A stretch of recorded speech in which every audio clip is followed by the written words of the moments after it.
मैं ही इस सृष्टि की रचना की है, मैं ही इसका पालन पोषण करता हूँ और मैं ही इस सृष्टि का विनाश अर्थात अंत करता हूँ। जब जब संसार में धर्म की हार होगी और अधर्म की विजय होगी, तब तब मैं इस संसार पर अवतार लूँगा। धर्म कर्म से होता है, कर्म के बिना धर्म की कोई परिभाषा नहीं। हमारी आस्था की परीक्षा तब होती है जब हम जो चाहे वो हमें ना मिले और फिर भी हमारे दिल से प्रभु के लिए शुक्रिया ही निकले।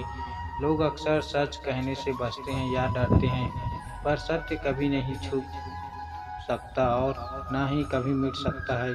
कितना भी छुपा लो, पर सच तो उजागर हो ही जाएगा। अहंकार से इंसान की प्रतिष्ठा, वंश, वैभव तीनों ही समाप्त हो जाते हैं।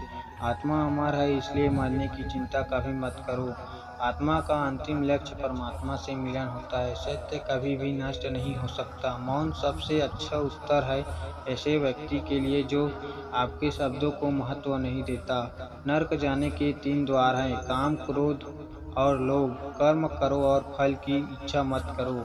समय कभी भी किसी के लिए नहीं रुकता। व्यक्ति जो चाहे वो बन सकता है, यदि वह विश्वास के साथ इच्छुक वस्तु का लगातार चिंतन करें। मन की हलचल, होश, श्वास और भावनाओं के माध्यम से भगवान की शक्ति सदैव तुम्हारे साथ है। शांत रहने से सभी दुखों का अंत हो जाता है और शांत मन मनुष्य की बुद्धि को शीघ्र ही स्थिर करने में और परमात्मा से मिलन करने में सहायता करती है। जो बात सच पर आधारित होती है, उसे कहने, करने और मानने से हमें कभी नहीं डरना चाहिए। प्रेम सदा ही माफ़ी मांगना पसंद करता है और अहंकार सदा ही माफ़ी सुनना पसंद करता है। एक बार किसी को माफ़ करके अच्छे बन जाओ, लेकिन दोबारा उसी इंसान पर कभी भरोसा करके बेवकूफ़ ना बनो। केवल धर्म हमें रास्ता दिखाता है, परंतु मंजिल तक तो कर्म ही पहुंचाता है।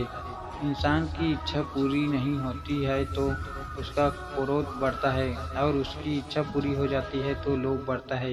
इसलिए जीवन की हर स्थिति में धैर्य को बनाए रखें।